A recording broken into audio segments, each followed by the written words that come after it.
Howdy. Just in case you don't know who I am, hi, I'm Wishlist, and I like to draw giant reptiles.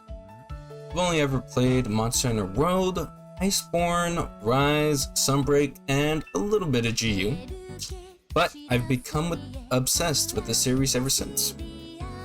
Regardless, I want to share my thoughts on Monster Hunter World so far, since we won't be getting anything else until August. So hyped for this game, man. The Seikret, weapon swapping, mounted combat, Alma and Gemma, enough said, hunter voice lines, herd mechanics, and some new monsters, some of which are Leviathans. Dude, the Seikret is so cool. We're riding an athletic dinosaur and monster that can glide. The Seikret reminds me of Koraidon, and that's great, because I love Koraidon. The weapon swapping is a neat mechanic, but I don't know how I would really be using it without just running two hammers. They also showed that you can shoot from your mount, but I wasn't expecting them to allow us to actually use our melee weapon while mounted. You know, I'm really happy our hunter actually talks in cutscenes now. I feel like that helped immerse me by giving my character more urgency in the story and interaction with NPCs. So far, whenever I've played Monster Hunter, I felt like my hunter has just been a husk that I have been piloting. I like that our hunter talks because, here's an example. In Red Dead Redemption 2, despite the fact that we're playing a fully fleshed out Arthur Morgan, I feel extremely immersed. You know, despite the fact that our character's fully voiced and has his own stuff, I feel more immersed playing that character than our own hunters who's supposed to be a blank slate. Not only have we gotten new monsters, but at least two of these new monsters are large monsters that travel in packs and herds. That's freaking cool, man. Thankfully, I'm not the only one who likes the ecology aspect of Monster Hunter. I really think that focusing on animal behavior and ecology really allows the devs more opportunities to be more creative with their concepts and problem solving. Such as monsters of different species working together to hunt like coyotes and American badgers, helping each other out when it comes to chasing prey inside and outside of burrows, or a monster that's similar to that of a pistol or mantis shrimp. There's just so much complexity in all nature that hasn't been taken advantage of yet, and that I feel like could fit well in Monster Hunter. So, if you've already seen my other two Monster Hunter videos, you would know that I was pretty close to guessing the look of Balahara. I just wouldn't have expected the more invertebrate-like mouth and clam eyes. However, some people have pointed out that it seems to use the Agnactor drilling into the ground animation. Legiacris confirmed! I didn't like Doshaguma at first, but it's grown on me a bit. Its face resembles a bulldog, but its body reminds me of Gasarag. Chatacabra is alright to me. It looks a little generic, in my opinion. Like almost anyone could have designed it. I say that because its bottom jaw doesn't seem to have any function except to look cool. Sorry, and I wish it looked more like a frog because, well, it's supposed to be one. In another world where humanoid designs weren't overused in mainstream media, perhaps Chatacabra would have looked more unique to me. The new electric railgun flying wyvern looks cool. The wings, the horns, the head, and the color yellow remind me of Shigaru Magala. The overall body and its posture while on all fours reminds me of Seregios. Its tail reminds me of Glavenus's Chargeblade a little bit. It may or may not be the flagship.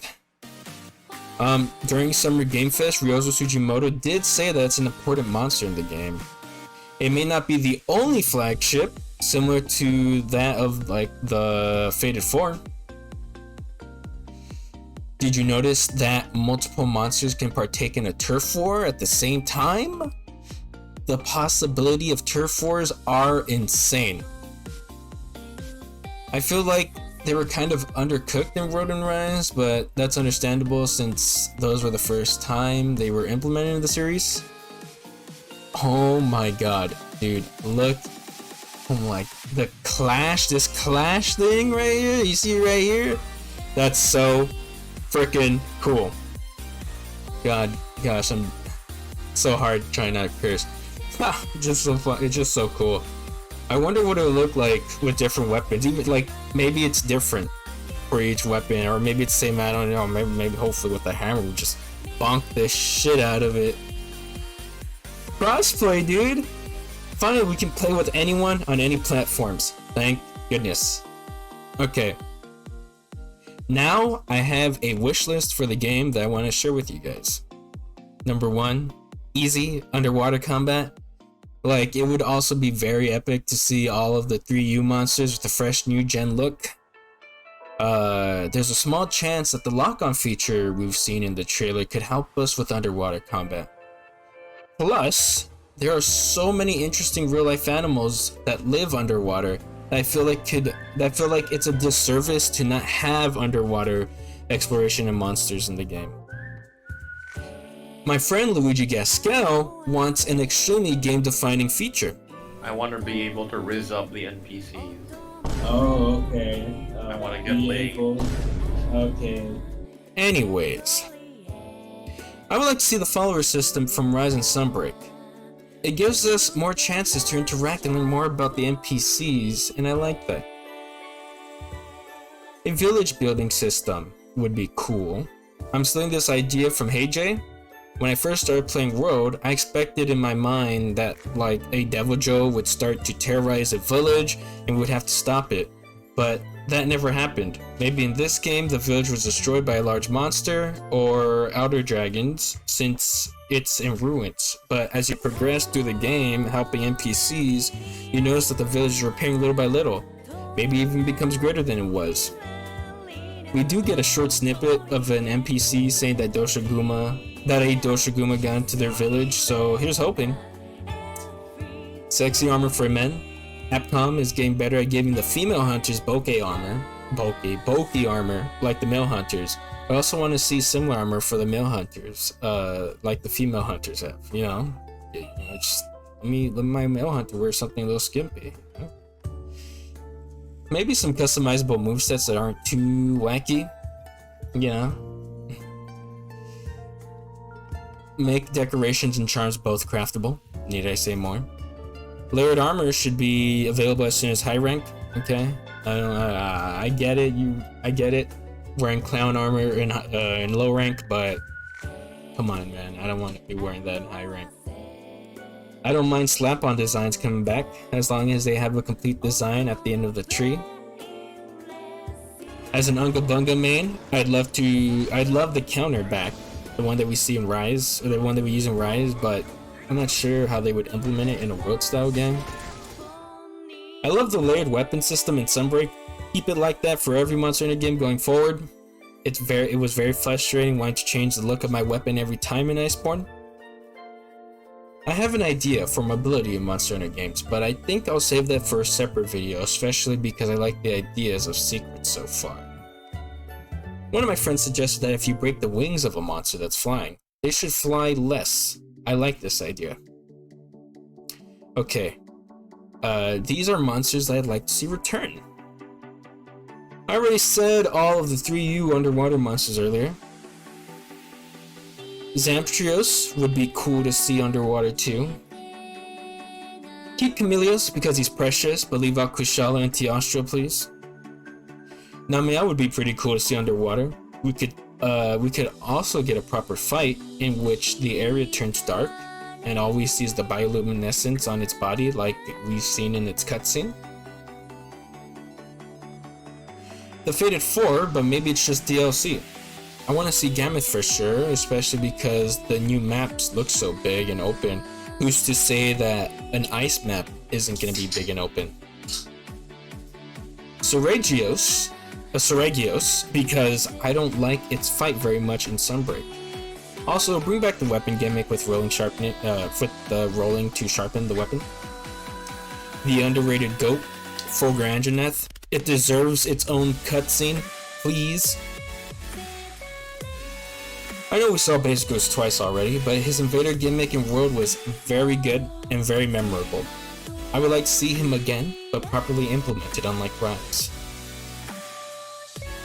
Gasarog, I feel like could be done great justice and be made to be even more terrifying in a road style game. A subspecies or a variant would be cool too.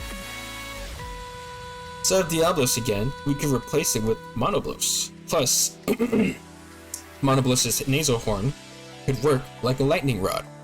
You know, like the pangolins that we've seen in the trailer so far.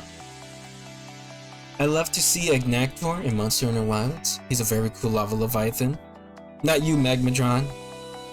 It's the closest thing we've got to a Spinosaurus monster.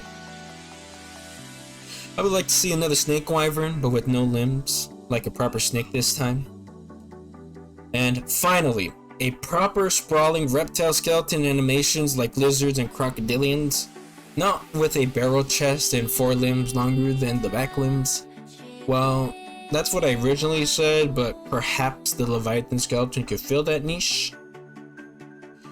If you made it this far, thank you for coming to my TED Talk. I'll be going back to my regular style of videos, but I'll probably make another Monster Hunter video every time I feel like something's worth talking about. If you'd like to get early access to my artwork and see behind the scenes stuff, or just support me, hit me up on Patreon. If you'd like to see any more of my artwork, I have links to my socials in the description. Alright, you all have a beautiful day. Adios.